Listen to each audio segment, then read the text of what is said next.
नमस्कार मित्रों। आज मेरे पास में एक पेशेंट आया जिसकी कंप्लेन थी कि कान में उसको ब्लॉकेज हो रहा है, कान उसको बंद लग रहा है। उसने जो है रात में कान में तेल डाला था, उसके बाद से ब्लॉकेज एकदम से बढ़ गया है। कान को जब एग्जामिन करा तो कान के अंदर जो वैक्स जो है बहुत जमा हो रखा था, उसने कान के रास्ते को पूरा ब्लॉक कर रखा था। तो हम लोग जो है इस वक्त वैक्स के बारे में थोड़ा सा करेंगे।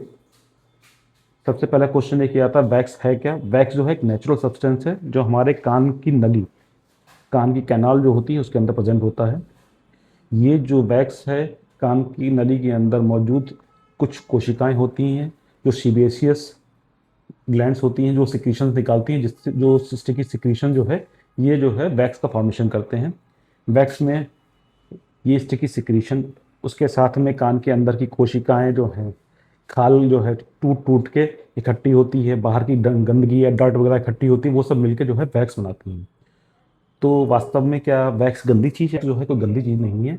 वैक्स जो है शरीर की तरफ से बनाई हुई एक प्रोटेक्टिव मैकेनिज्म है जो बाहर से आने वाली धूल मिट्टी को ट्रैप करके पर्दे तक पहुंचने से रोकती है।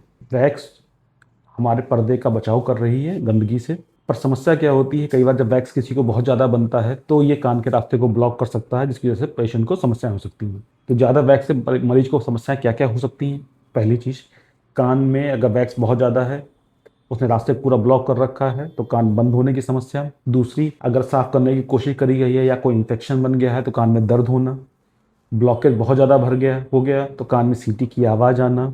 किसी किसी को जो है शरीर सर में भारीपन लगना, इचिंग होना, इस तरह की समस्याएं हो सकती हैं। तो अगला क्वेश्चन आता है, क्या हमको रेगुलरली कान को साफ करना चाहिए? नहीं, हमको बार बार कान को साफ करने की ज़रूरत नहीं है।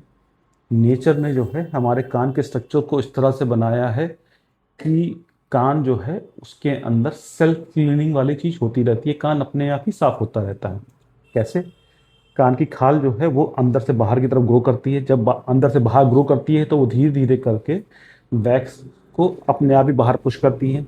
हम लोग जो अपने जॉ का मूवमेंट करते हैं, खाना खाते हैं, यॉनिंग करते हैं, तो इन सब के साथ में भी कान के अंदर जो वैक्स मौजूद है मूव होकर अपने आप ही बाहर निकल जाता है।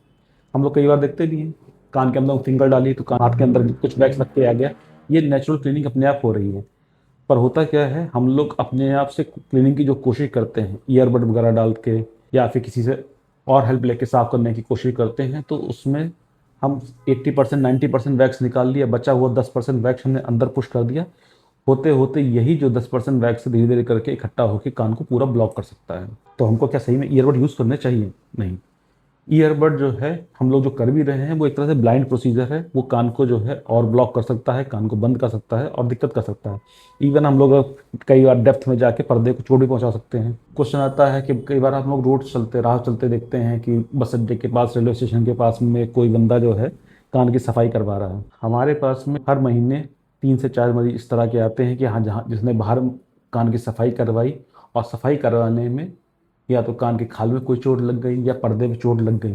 कई बार बच्चे जो हैं ईयरबड से कान को साफ करने की कोशिश करते हैं, किसी का हाथ लग गया तो पर्दे पे चोट लग गई, पर्दे में जो है छेद हो गया। इस तरह की समस्याओं के साथ भी कई बार मरीज आते हैं। तो हमें करना क्या होता है, वैक्स की चीज़ को अगर किसी को ब्लॉक हो भी रहा है तो उसका जो साफ करने का जो तरीका रहता है उसमें हमको कोई नेचुरल ऑयल वगैरह नहीं डालना चाहिए, यानी घर पे तेल या घी वगैरह जो मौजूद है उसको नहीं डालना चाहिए। उसके पीछे भी कई कारण हैं, क्योंकि जो तेल हम लोग कान के अंदर डाल रहे हैं वो स्टेराइल नहीं है। तो उसकी वजह से कान में किसी किसी को एलर्जी की समस्या हो सकती है, इरिटेशन हो सकता है, साथ में इन्फेक्शन भी जा सकता है। इस तेल के साथ में कान के खाल में मौजूद नमी है वो अंदर जाके ट्रैप होके कान के अंदर फंगल इन्फेक्शन बना सकती है। घर पर भी हम लोग कई बार देखते हैं, अचार है, अचार को घर में सब लोग मना करते रखे कि अचार को खुला मत छोड़ो। क्यों? क्योंकि अचार में जहाँ भी नमी लगेगी तुरंत वो फंगस पकड़ता है। वही चीज़ कान के साथ होती है। कान के अंदर आपने तेल डाला, साथ में नमी और अगर कान की खाल में मौजूद थी वो जाके अंदर फंस गई तो कान के अंदर जो है फंगल इन्फेक्शन बना सकती है, कान के अंदर ओटोमाइकोसिस हो सकती है। और उसके बाद में मरीज हमारे पास में जो है कान में दर्द की कंप्लेन के साथ में आते हैं। तो कान में अगर आपको जो है सफाई करने के लिए जो यूज़ करा जाता है वो मेडिकल ग्रेड ईयर ड्रॉप्स होती हैं, पेट्रोलियम प्रोडक्ट्स होते हैं। वो जो है स्टेराइल प्रोडक्ट हैं, तो वो कान के बैग्स को धीरे धीरे करके मुलायम करके अपने आप ही क्लीनिंग की वाली चीज़ कर देते हैं। और अगर किसी को बहुत ज़्यादा ब्लॉकेज हो रहा हो, सबसे बेहतर चीज़ यही है कि खुद क्लीन करने की कोशिश ना करें, पहले किसी न किसी ईएनटी सर्जन को दिखा के उनकी राय लें और उनकी राय के अनुसार कान की सफाई करवाएं। धन्यवाद।